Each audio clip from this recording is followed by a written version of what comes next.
History never repeats itself, but it does rhyme.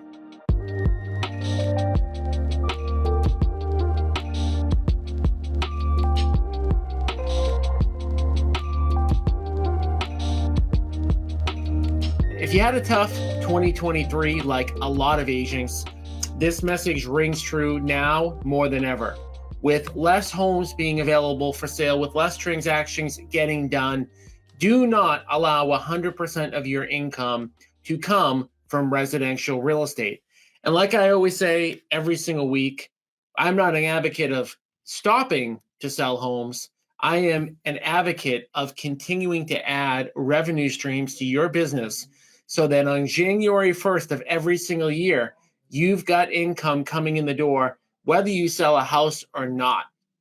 Today's topic is going to be a little bit different. And it's going to be a topic about why we've sold all of our small multifamily real estate and why we're not really big advocates of buying small multifamily real estate today. Now, before I even go into the reasons and before I even go into the topic, I just want to say that each person's individual situation is going to be a little bit different. So I have these conversations with people that are in my inner circle program, which is that it's great to listen to a podcast. It's great to listen to a live stream. It's great to get my email and to read some of the information that I give. But to really get a true understanding of what you should be doing in your real estate investing business, my best piece of advice is to join the inner circle and to jump on a call with me to talk about your specific situation. You can do that by going to www.agentinvestorinnercircle.com, because while I'm going to give a lot of global advice on why we sold our small rental properties and why we are not in general big advocates of buying them right now, everything is on an individual case-by-case situation. So I'm going to talk from my perspective on why we sold them and why we don't really advocate buying them. But just keep in mind that everyone's individual situation is a little bit different. It's why I advocate jumping on a call with me by going to www.agentinvestorinnercircle.com. The call is completely free, so you might as well get some free advice.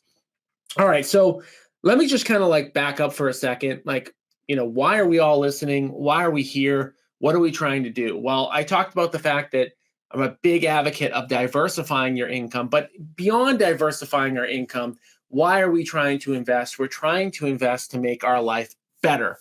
We're trying to invest to make our life easier. And for most people that have ever listened to a podcast, come to one of my events, read a real estate investing book, what do we all want? For the most part, most of us, when we hear investing and we think about investing, we want what we call passive income. We want to earn $5, $10, $15, $20,000, $30,000 per month, each and every month with minimal effort, right? So passive income, there's two components to it. Number one, that you're getting it on a monthly basis. And number two, that it's light lifting, right? So when we all got hooked, when we read the book Rich Dad, Poor Dad, or came to one of my seminars, we did not get hooked on a message of buy a bunch of assets, have a really hard life, but make good money. No, we got hooked on the fact that we could get a monthly check every single month and have, not no work, but less work than we're accustomed to be able to travel when we want, spend time with our families when we want, and have freedom and flexibility, but yet income coming in at the same time. So when I read that book, Rich Dad, Poor Dad, in 2003, that message hooked me. And one of the big components of his message is that you want to own income-producing, cash-flowing assets that essentially, ideally, other people manage, right? So if you're buying rental real estate, the thought process would be go out, buy a piece of rental property, get it leased up, get it tenanted, and then have a property manager take care of it. And that's what I thought passive income was all about.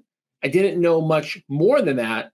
So when I started accumulating small multifamily assets, that's what I did, right? I read that book, Rich Dad, Poor Dad, in 2003.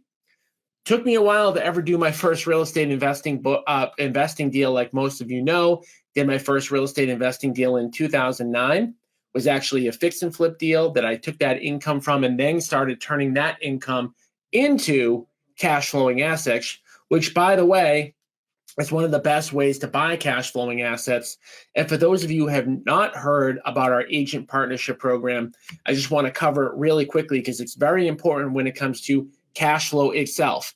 In most cases, if you're going to buy one of these assets, you're going to buy a cash flowing asset, whether it's a small multifamily or a condo or an Airbnb, you need down payment money. One of the easiest ways to get down payment money is to partner with us on a fix and flip. So if you come across a deal like most agents do passively, make sure that you're reaching out to me directly on Facebook on my Tommy Caffarella Facebook page. Send me a message. Let me know about a deal that you have. We'll buy it. We'll put up the money and we'll split the profits 50-50. As of today, our average profits on these fix and flips is $80,000, which means if you partner with us on one deal, on average, you're going to get a check for 40 grand, which you can then use to buy assets. I digressed a little bit because I want to make sure that everybody knows about that program. But getting back to kind of my original point, read that book, Rich Dad, Poor Dad, thought you buy an asset, you hire a really good property manager to manage it, and you're just going to get that money, that gravy train rolling in every single month. And the property manager is going to deal with all the hassle, all the headache, all the stress. Now, why do we sell all of our assets, our smaller assets? Why do we transition into apartments? Why don't we necessarily advocate, buying small multifamily today? I go back to right the point when I read that book, 2003. What was going on in the real estate market back then? Well, we had a bunch of no doc loans. We had really high prices, and most people, well, not most people, anybody could get approved for a mortgage. So back in 2004, 2005, 2006, 2007, anybody could get a mortgage. Prices were super high. Rents were low because anybody could buy a house, so most people were. And when I was looking back then in 04, 05, 06, 07, didn't do a deal, didn't buy a property, almost nothing cash flowed. And I look back and I'm really, really glad that during that time period, which parallels a little bit of what's been going on in 2018, 19, 20, 21, 22, 23, where it's a similar feeling. Now, history never repeats itself, but it does rhyme. And I just want to kind of talk a little bit about what would have happened had I bought one of those air quotation, passive income assets back then. And for those of you not familiar with the greater Boston area, I'm going to name some towns, but you can kind of put your own towns into the mix. Towns like Lynn and Haverhill and Manchester, New Hampshire, and Pawtucket, Rhode Island, and places like that, Worcester, back then, 03, 04, 05, 06, 07, were the only type of properties that even penciled out to be potentially cash flow positive. And so when I looked at those assets and I really, really wanted to buy one, I just kept penciling them out and they barely cash flowed to the point where if one tenant, let's say you bought a 3-unit property, if one tenant didn't pay you, you were going to be negative. And that got me really nervous. And I'm glad during that time period that I never bought anything because of the fact that in 08, 9, 10, 11, 12, real estate prices dropped. So again, history never repeats itself. And I'm talking about why I don't really advocate buying these assets today. And I'm talking about why we sold ours, because you get hit with a double whammy. Now, if you think about again, how do most people think about accumulating a rental property portfolio? Most of the time, we're going to use what we call the BRRRR strategy, meaning you buy a property, hopefully at a discount. Maybe you put a little bit of money into it, you rent it out, you refinance, you get your cash back out, and you take that cash and you invest in another property. That is only possible as values rise. Now, as I'm saying this, I am not predicting that prices are going to fall, but I am not super confident the prices are going to rise enough for somebody to be able to follow that BRRRR strategy.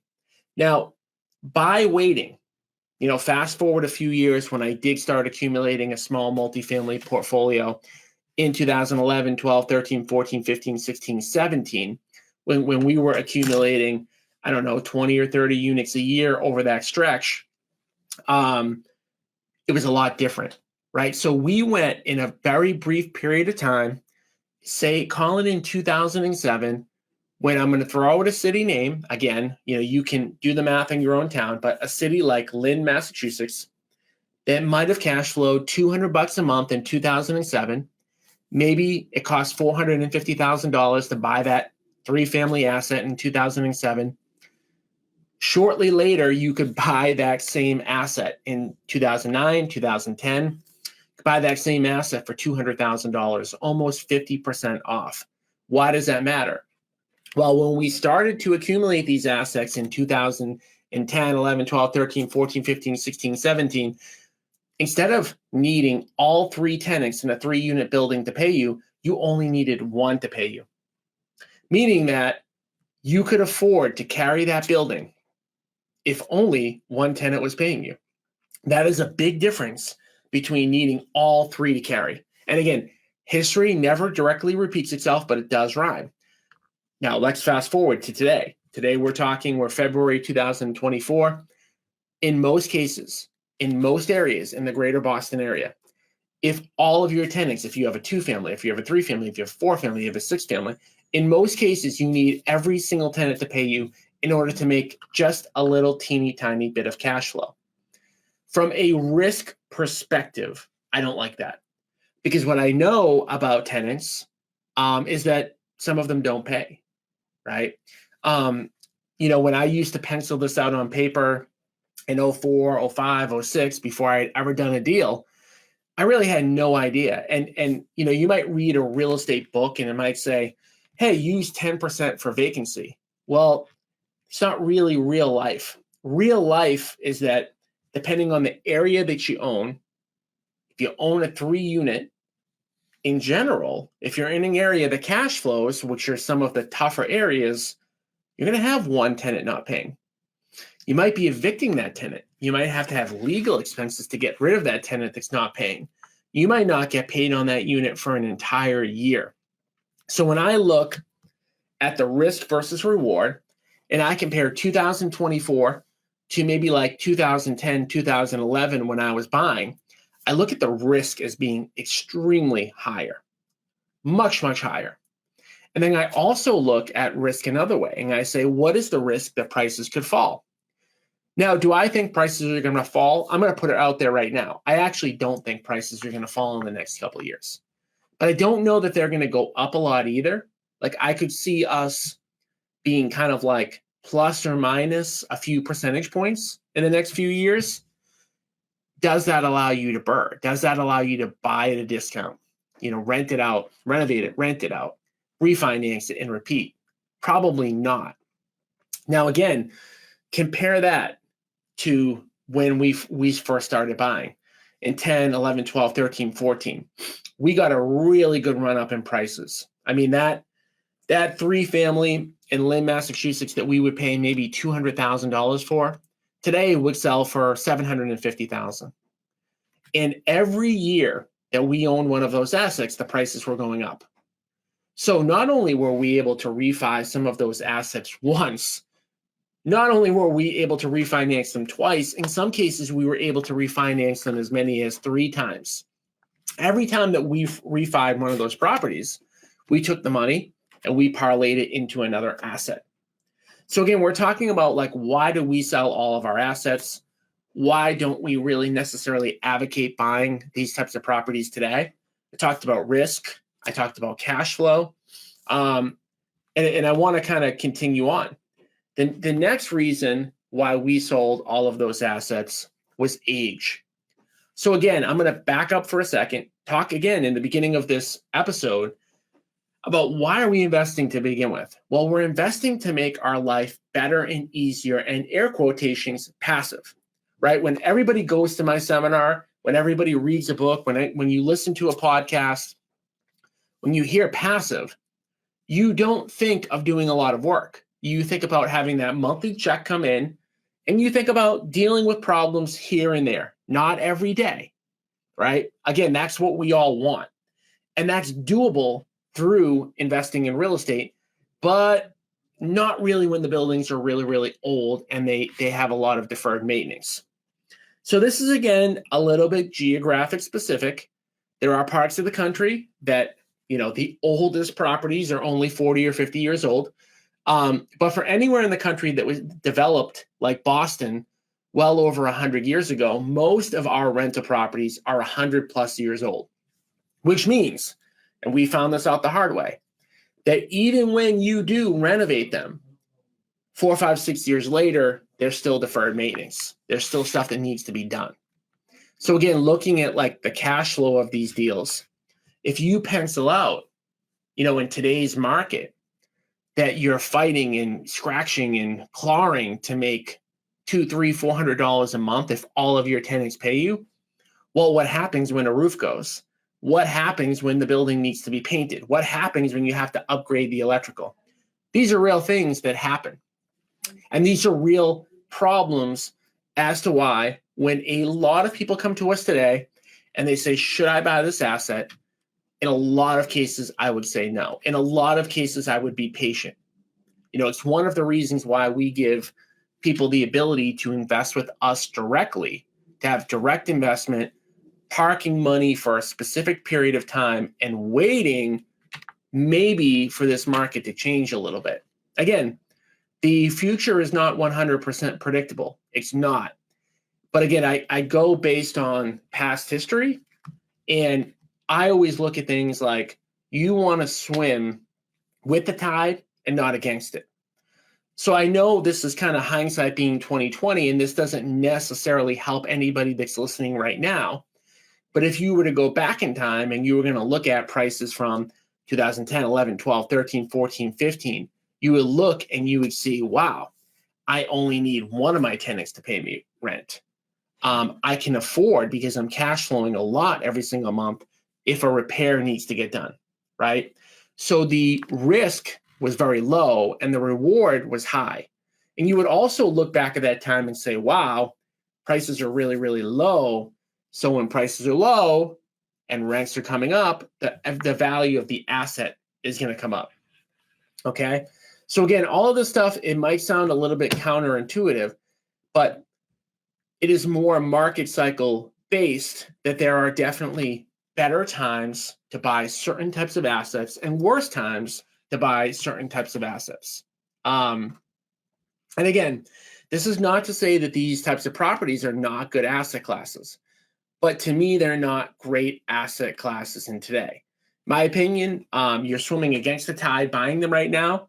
And like I said, it's all individual, which is why I said in the beginning, if you have any questions on whether or not this might make sense for you specifically, best piece of advice I could give you is to jump on a call with me by going to www.agentinvestorinnercircle.com.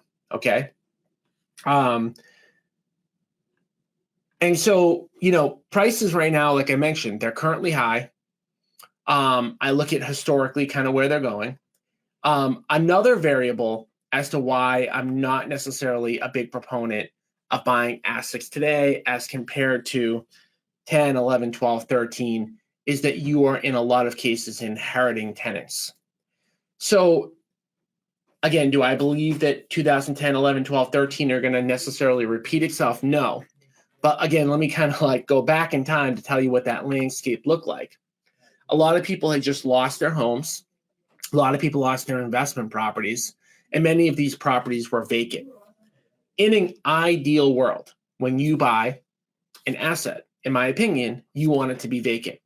Now, that might sound counterintuitive to some people, because you might think, well, why would I not want to have paying tenants in my building on day one? It's going to take me some time to be negative. But the reality is that when you inherit these properties, you inherit tenants, you inherit a building with 3 tenants in it, you're likely inheriting not only a tenant that's probably not paying you, maybe even 2 tenants that aren't paying you. Then you have to evict, you have to spend legal. In addition to that, you're also typically inheriting lower rents. So in most cases, when you buy an asset like that, in most cases, the rents are not going to be fair market value. Now, add into the fact that of how quick it is to get a tenant into a building. So would I rather inherit a building where the three tenants are paying me $1,200 a month each, and one of them isn't likely to pay me, and one of them I'm going to have to spend a year in court trying to get them out and not getting any money, versus a vacant 3-unit building where I can get maybe $1,500 a month in rent for all 3 units, and I can have those tenants move in within the next 2 to 3 weeks. I'm good waiting the 2 to 3 weeks to try to get a tenant in. And again, this goes back to like swimming with the tide and kind of where we're at today. Most of these small multifamily assets today, for better or worse, are going to be occupied. And again, if you have the opportunity, to buy these vacant, I would absolutely recommend, doing so. So these are kind of all my thoughts as to like why I don't love, buying these assets today. So what do I recommend, doing today? Well, the first thing I would recommend doing, like I mentioned, is to jump on a call with me to make sure that this advice specifically applies to you. Again, you can do that at www.agentinvestorinnercircle.com. The second thing that I would do is to register for our upcoming event. That you can do that at www.agentinvestorevent.com. At the event, I'm going to go into a little bit more detail about what we're recommending specifically in the market today for real estate agents that I believe is going to be your best bet. By going to www.agentinvestorevent.com, you can take a look. You can see what the topics that we're going to be covering. We do have events every single month. But next month, specifically in March of 2024, we're actually going to be doing a tour of a 19-unit in Wakefield, Massachusetts that we've just finished renovating, and that's halfway filled with tenants. Now, I'm now going to kind of transition a little bit into like why we made that move. Okay, why do we make that switch? And what I wish somebody told me going way back is that you don't need to go smaller in the beginning.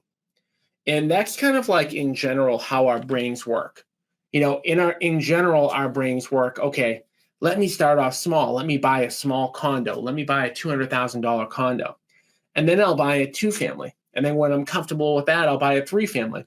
Then when I'm comfortable with that, I'll buy a 6-family. Then when I'm comfortable with that, I'll go higher. What I wish somebody told me a long time ago is that you don't necessarily need to kind of like go up that ladder in that way. Now, I'm not saying that that is a recipe for disaster or a bad idea. I just wish that somebody told me sooner that I could have went faster to apartments. And what a lot of people don't realize, and we're going to be teaching at that upcoming event, is that you don't necessarily have to have all of this particular experience to invest in apartments. So I'm going to talk just really quickly about why apartments are better, in my opinion. Again, each person's individual situation is important. I want to stress that. I can't stress that enough. But why are apartment buildings a little bit better? So the first thing is that the apartment deals that we do are brand new. Like we're building these ground up. At the event that we're going to be hosting in Wakefield, you're going to see a 19-unit that was built ground up.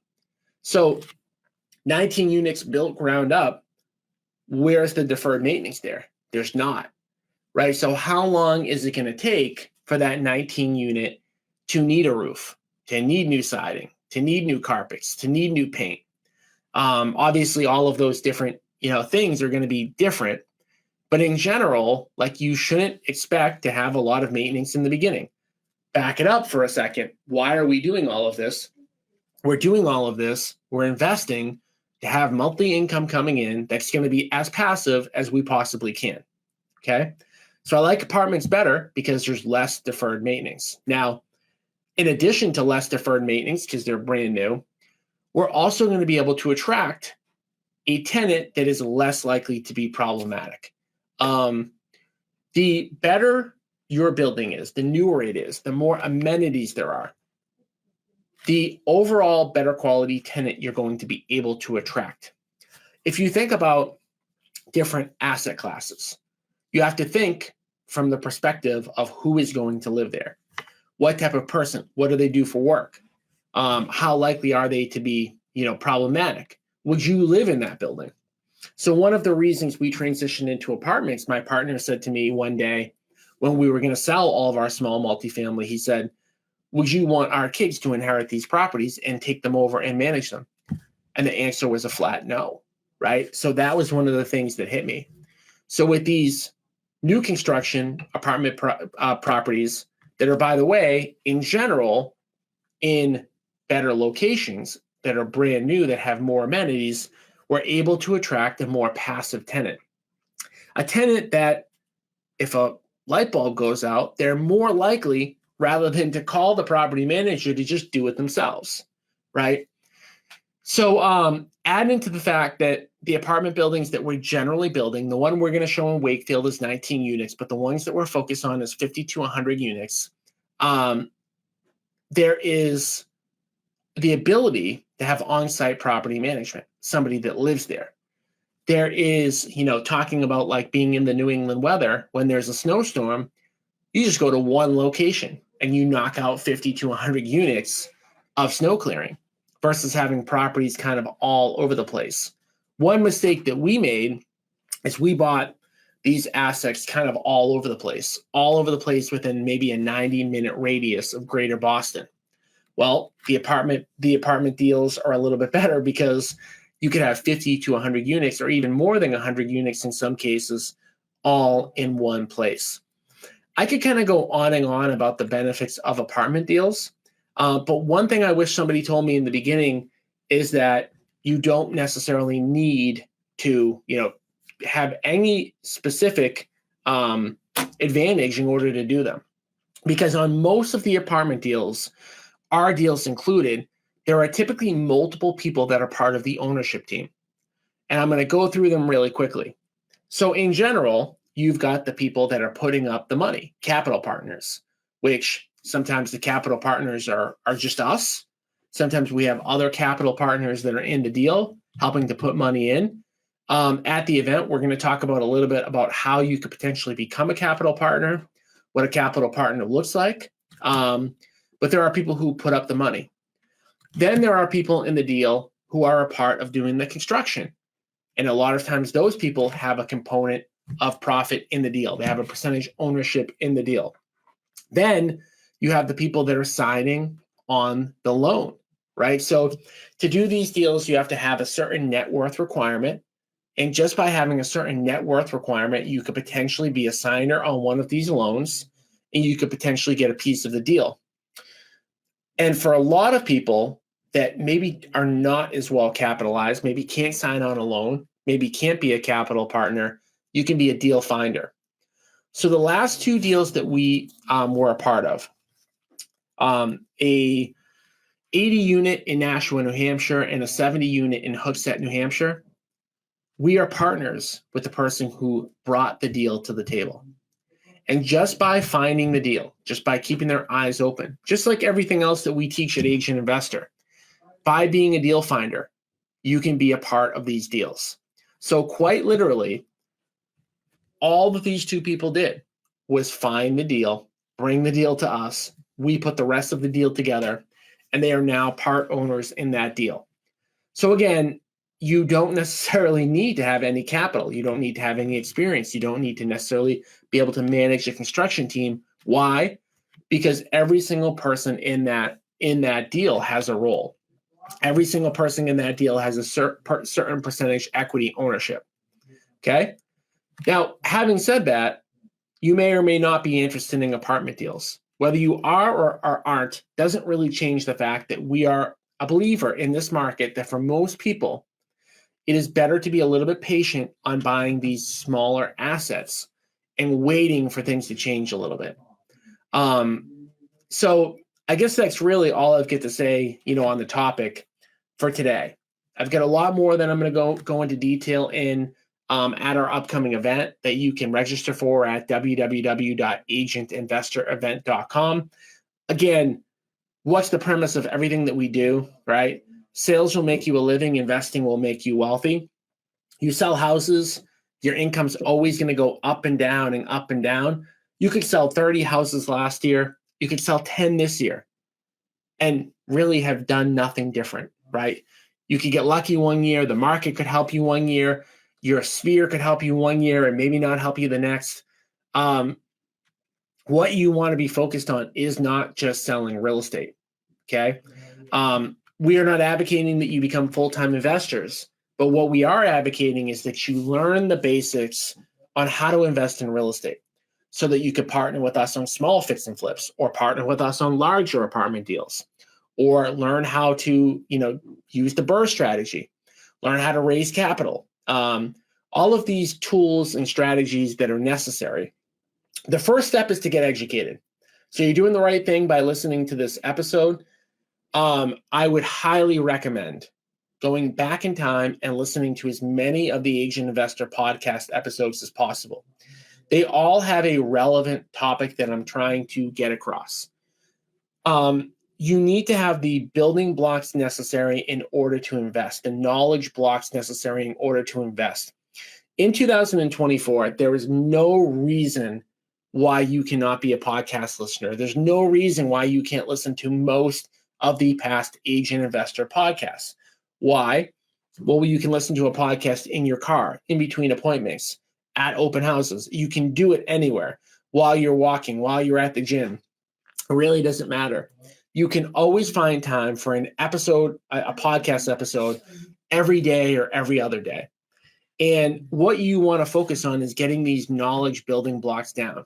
When you are ready, I would strongly consider looking into what the inner circle is all about. Because at the end of the day, getting these knowledge blocks is great. But how does it specifically pertain to you in your life? That is a different story, right? There is no one-size-fits-all way to invest in real estate. There is no investing blueprint that should be the same for every single person. Every person who's listening right now is starting in a different place, has different skill sets, has different goals. So the same plan cannot be implemented for each person. If you think that you might be interested in joining the inner circle, getting more individual one-on-one help, which, by the way, joining the inner circle does not cost you any money. We've got 3 easy ways to get into the inner circle. Just go to www.agentinvestorinnercircle.com, schedule a call. We'll use it as a strategy session. I'll spend some time helping you formulate an investing plan that will work for you to achieve your goals.